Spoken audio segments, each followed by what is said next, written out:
Hello, in this Q&A video I am answering a question from one of my clients, which is how to increase dorsiflexion to get into a better squat position. So I love this because it's a foot-based question and I love feet in a non-creepy way, unlike lots of the people that comment on my YouTube videos.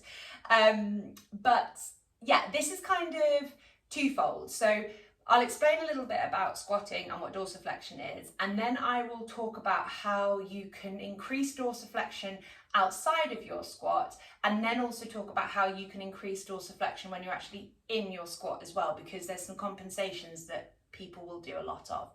So dorsiflexion of the foot is this movement here, when we pull the top of the foot back towards the shin. And actually, this is putting me in quite a good position to be able to talk about what maybe goes wrong for people when they do this. So lots of people, so I'll just show you actually, this is dorsiflexion, this is plantarflexion, dorsiflexion, plantarflexion. Dorsiflexion stretches the calves, plantarflexion stretches the kind of the front of the shin down here, and it contracts the calves. So one of the main problems that we have with dorsiflexion and the exercises that people do when they think they are increasing their dorsiflexion is that actually they're compensating. Classic answer from me, I know, but that is literally the story of my life, is teaching people how they compensate. So, come a little bit closer to the camera.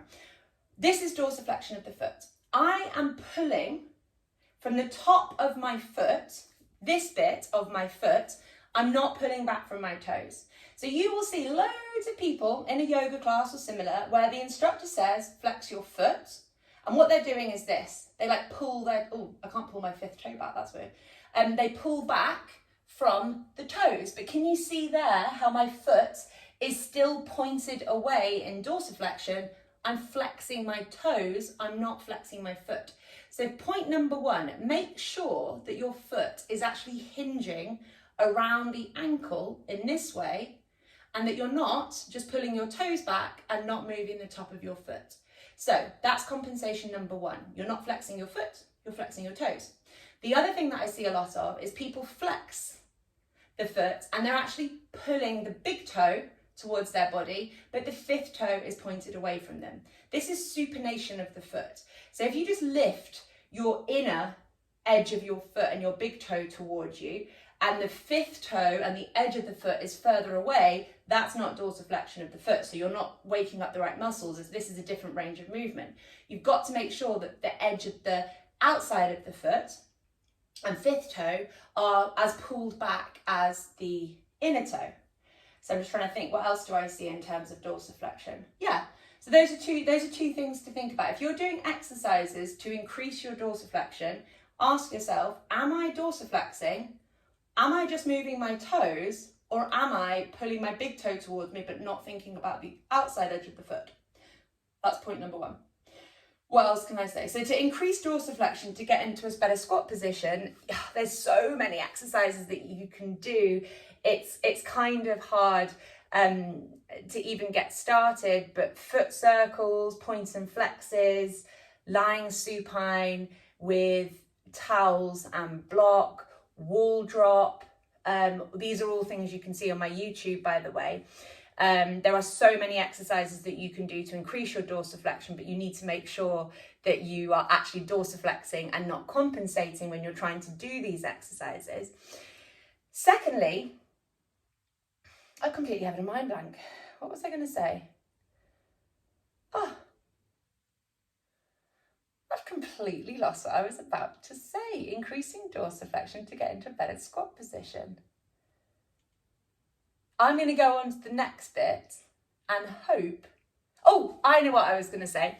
One of the easiest ways to increase dorsiflexion to get into a better squat position is change the bloody shoes that you're wearing. Pick up every single pair of shoes that you wear on a regular basis and ask yourself the question, is the back of my shoe higher than the front of my shoe? Most shoes are, unless you wear barefoot brands or things like Converse, for example, they are the same throughout the foot. There are very few normal pairs of shoes that are not heeled shoes. And guess what happens? When you wear heeled shoes, your feet are constantly in a state of plantar flexion.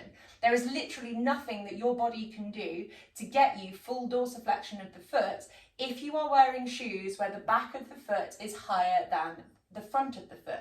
If your foot is locked in plantar flexion and you're going running or you're going to the gym doing your exercise classes, you're not mobilizing that foot into dorsiflexion at all. So probably the easiest win is to change your shoes, look to go barefoot. Don't do it overnight. There might be lots of rehab work you need to do first before your body is functional enough to be able to cope with barefoot shoes. Doesn't mean that they're wrong, it just means that you're experiencing dysfunction that your body probably wanted you to feel a long time ago, but your shoes were masking that. But really look at that. If you are wearing heeled trainers to exercise, you will not ever be able to get that dorsiflexion needed to hold a nice deep squat. Thirdly, when it comes to squatting, to be honest, frankly, I don't care about squats that much. You know, it's one of those things where you see people on the internet just get in an absolute tiz about what's the right and the wrong way to squat. There isn't a right and a wrong way to squat. There are just different ways of squatting, and it's understanding what those squats are going after.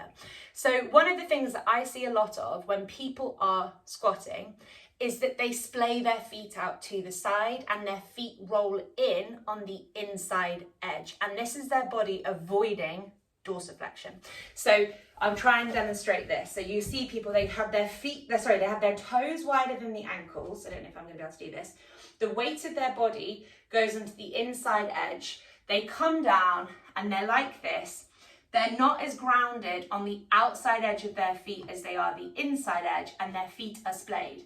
This is not dorsiflexion of your feet. This is, I always get confused actually. This is going to be like pronation and eversion of the feet, I think. So this isn't dorsiflexion. This is another range of movement that's not moving your calves through dorsiflexion or your ankles through dorsiflexion.